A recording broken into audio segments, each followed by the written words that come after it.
Olá, meu nome é Larry, dos canais da Verdade com Larry. E esse é mais um Pensando Oculto Novos Temas. Hoje abordando com o nosso simbolista Arnaldo Lucchesi o Tepafone, um fantástico instrumento da Segunda Guerra. Arnaldo, olá, pode começar, por favor. Olá, Larry. Vamos começar então. Vamos começar com o fantástico Tepafone e seu uso militar na Segunda Guerra. Quando magia, ciência e tecnologia se unem para servir a propósitos militares, temos a criação de um artefato único e extremamente poderoso, pois não utiliza munição convencional, é silencioso e tem alcance não apenas físico, mas interdimensional. Eis o temido e desconhecido Tepafone, do alemão Das Tepafone. Talvez a arma mágica mais poderosa já criada, uma combinação de ciência e magia negra capaz de matar o seu alvo a qualquer distância. Existem raríssimas fontes a respeito do Tepafone, sendo o texto a seguir um dos mais completos, tendo como fonte o site Joseph Max, WordPress, sobre o Tepafone, o raio mortal, o raio mágico mortal. Temos a descrição técnica. Uma estrutura composta por múltiplas lentes ópticas montadas em frente a uma fonte de luz e uma seção à parte, que consiste de um suporte plano cercado por espirais e fios de cobre, com uma placa de cobre ao centro, sobre a qual a luz é projetada. Tendo em vista o tipo de tecnologia existente na época, o Tepafone era uma espécie de lanterna mágica ou projetor de slides, usado amplamente por lojas maçônicas no século XIX e no início do século XX. As primeiras versões tinham uma lamparina a óleo ou álcool embutida, com pavio, ou uma lamparina separada, era colocada dentro da caixa para fornecer uma fonte de luz. Versões posteriores usavam lâmpadas elétricas e, eventualmente, evoluíram para os projetos de slides ópticos no final do século XX. Uma maneira de fazer o Tepafone poderia ser simplesmente enrolar a bobina de fio ao redor do tubo de projeção da lanterna mágica, supostamente para que uma extremidade do fio fique em contato com o pavio da lâmpada a óleo ou álcool dentro do estojo da lanterna mágica, e colocando uma placa de cobre em posição para que a luz projetada pudesse incidir sobre ela. Todo o aparato poderia ter sido montado em uma única estrutura ou plataforma. Temos, então, o paralelo com a radiestesia e a radiônica. O testemunho do alvo, uma foto, cabelo ou outra amostra de tecido, era colocada contra a placa de cobre e várias cores eram projetadas sobre ela, enquanto o operador e assistentes realizavam um ritual para amaldiçoar o indivíduo alvo. É possível que sigilos ou outras imagens desenhadas também fossem usadas para projeção, já que as lâminas de vidro usadas nas lanternas mágicas podiam ser, e muitas vezes eram, pintadas à mão. Uma comparação interessante entre dois aparelhos. De um lado, o Tepafone, aqui apresentado e usado para matar, e o PRK-1U do Dr. Grabovoi, apresentado em outro vídeo desse canal, usado para curar, restaurar a saúde e, quem sabe, possibilitar a vida eterna. Sorinzar, um internauta, comenta sobre o artigo da internet. Basta enrolar uma bobina em torno de um diodo laser que foi disperso por uma lente. A bobina alimenta o laser com a informação mentálica, isso é um neologismo, usando um sistema de transferência regular. Aplique o condensador de fluido na lente ou experimente refletir o laser em um espelho revestido no acumulador. O laser pode ser usado no campo como um dispositivo de mira, embora, como sugere o Sr. Cossimano, nunca aponte para um policial porque ele vai surtar. Apenas algumas ideias e experimentos meus que parecem apoiar o sistema de entrega de fótons, MK2. E aí vamos nós. Enquanto os fótons puderem passar por ele, ele assumirá a estrutura de informação do que está entregando e a transferirá efetivamente para o alvo. Continuando o artigo, o Tepafone também foi supostamente usado pela Fraternidade de Saturno, Fraternitas Saturni, ou FS, uma ramificação do início da OTO na Alemanha, sendo que um ex-membro da FS, mestre Daniel, Guido Walter, escreveu um artigo no início dos anos 60 que confirmou parte do relato de Bardon.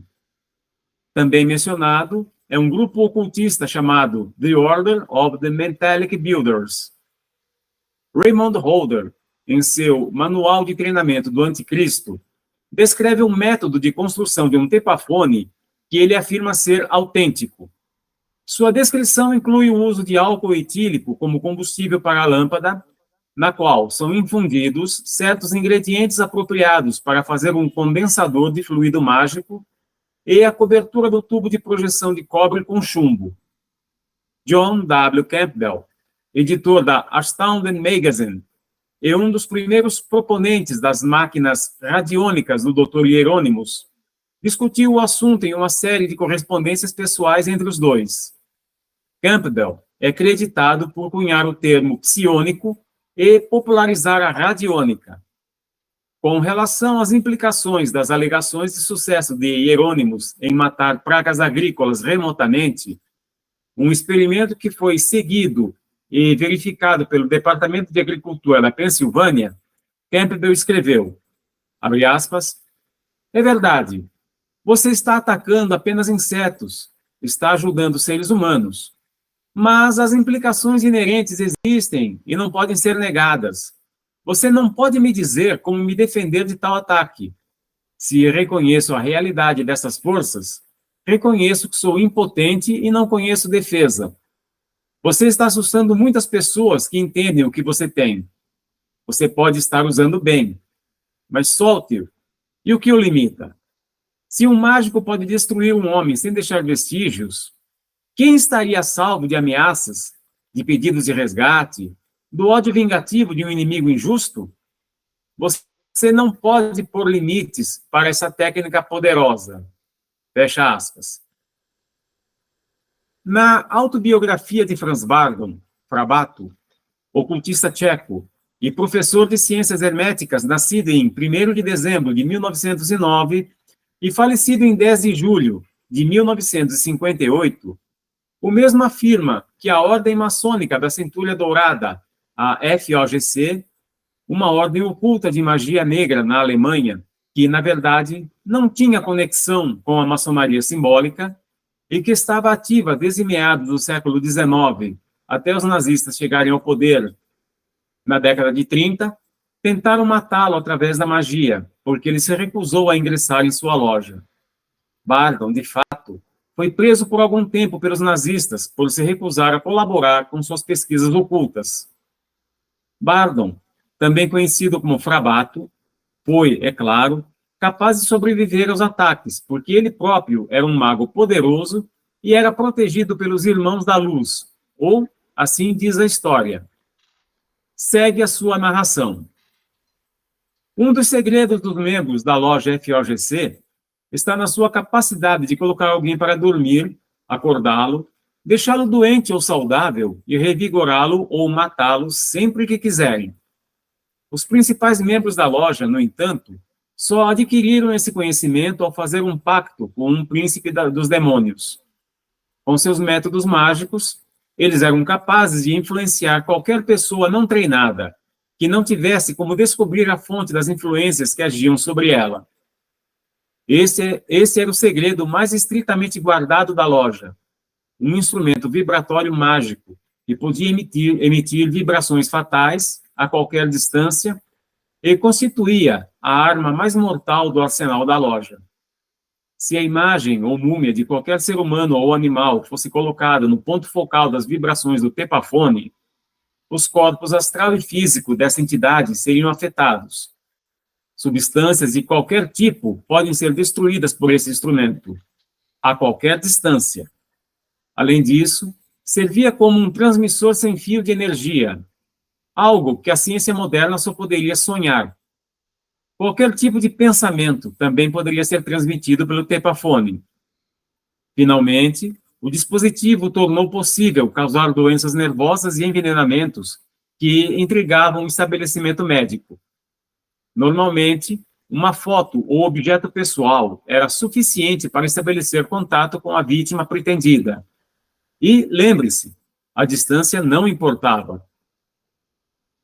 Parece que um TEPAfone não é algo fácil de fazer ou fácil de fazer funcionar. Caso contrário, haveria centenas ou milhares deles por aí, e o assassinato mágico seria comum. Obviamente, fazer tal dispositivo funcionar, como fazer qualquer dispositivo radiônico funcionar, depende muito da habilidade do operador. Espera-se que qualquer pessoa com a habilidade e disciplina necessárias tenha coisas melhores a fazer do que atacar pessoas por controle remoto. Muito bem, nós temos agora os seguidores do nosso canal enviaram 3 perguntas sobre o tema. Primeira pergunta: existe ainda algum modelo do TEPAfone sendo usado? Somente se ele estiver sendo usado por algum grupo secreto. Os componentes, a montagem e o modus operandi são muito complexos e não há garantia que os manuais ou diagramas encontrados na internet sejam autênticos. Temos a segunda pergunta: a FOGC tem um site oficial? Até os anos 90, pelo menos, havia um site oficial. Aparentemente, não existem quaisquer sites desta ordem para consulta. E, finalmente, a terceira pergunta: o TEPAfone é um artefato radiônico? Sim, levando em conta o uso do famoso testemunho, tão utilizado nos trabalhos de radiestesia radiônica, e também a sua estrutura, que induz uma potencialização das energias mentais. Muito bem. Com você, Larry. Muito obrigado, Arnaldo Lucchesi. Esperamos que a nossa audiência tenha acrescentado conhecimento com essa sua explanação e pedimos like, apoio e inscrição em nossos canais, tanto no próprio YouTube e outras redes sociais. Muito obrigado, Arnaldo, e assistência até os nossos próximos vídeos.